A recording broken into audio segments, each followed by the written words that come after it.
Joe. going? How are you? Yeah, great, thank you. And so excited to be able to talk to you today, particularly for this film.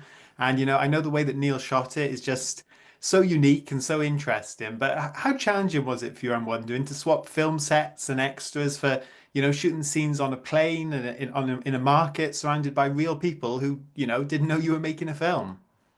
I mean, what's not to love? That all of what you mentioned made it easier. You know, um, I mean, they were very different difficulties, but on the whole, we all found it, and I can speak for Phoebe. That it was just thrilling. To be doing something that everything we did in public, and a lot of this film, as you know, is shot in kind of very populated public places. It felt mischievous. It felt like we were doing something a little bit wrong, and of course, added to that, Phoebe and I got to work with the greatest actors on the planet. And the greatest actors on the planet are members of the public who don't know they're in a film. Um, that's just the best acting ever. And it was just great to be around that energy and to shoot a scene, to have to quietly say action, and not make a big pomp and ceremony of, yes, we're making a movie. You will all be quiet and you will all pay attention. It wasn't. We had to kind of covertly slip these scenes in the hope that no one interrupted us. I mean, and if they did, we would, um, use it, in the scene. So it felt a little bit like live theatre, live street theatre, certainly. So I found that endlessly fun and exciting. Oh, it's amazing. Yeah, it's the end result as well is so fantastic. And I think Sam, he's such a interesting and very mysterious, I guess morally dubious kind of guy. So did you and Neil talk a lot about his backstory to figure out who he was, or did that really come to you as you were shooting the film? Well, it kind of, I mean, what occurred to me is often, so often I think the truth is with anyone who becomes a spy is that rarely does anyone go to school or university, unless maybe it's Oxford or Cambridge, where they say, when I grow up, I'm going to be a spy. Most people fall into this world of espionage and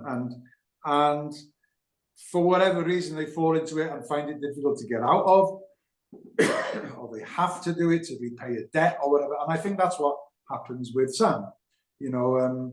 He finds himself deeper and deeper and deeper embroiled in this. He works for the State Department, and then things things take over. I think what was interesting to me is at which point, when this happens to someone, I just find it very interesting that you're doing a job and you can't even tell the people you love that you're doing it. So morally, before you even do anything, you're corrupted because you come home every night with a huge secret.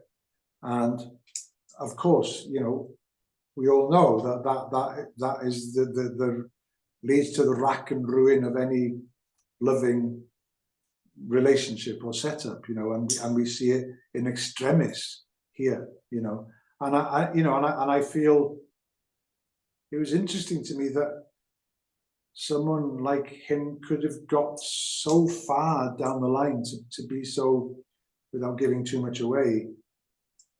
But yeah, so it's an allegory on about lying in a way, there is no happy ending to that.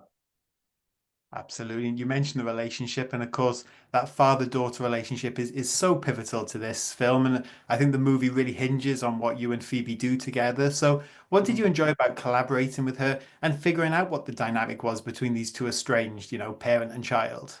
Well, she's like him, they're very Hmm. similar, um, which is a worry. First of all, Phoebe is exquisite to work with, and just playful and generous and real and genuine. And, if any of us, but Phoebe particularly, totally got on board with this process and embraced it and as soon as she did, everyone else did, you know, and it made it just a joy to be. But what I found interesting was to play was, you know, spies convince themselves of their own story. They do what actors do. They convince themselves that something is right.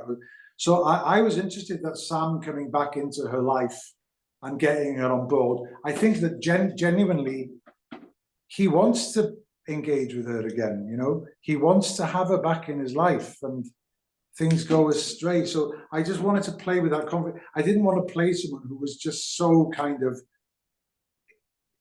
instantly Machiavellian. I wanted someone who thought that, who's kind of optimistic in his moral corruption.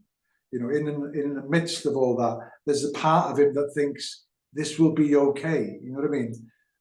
That he's not manipulative. He's just neglectful of the moral facts of life. You know, somehow. You know, yeah. Yeah, absolutely. Well, Rhys, such a pleasure talking to you. As a huge Spider-Man fan, as you can probably see, I'm Where massive. are you from?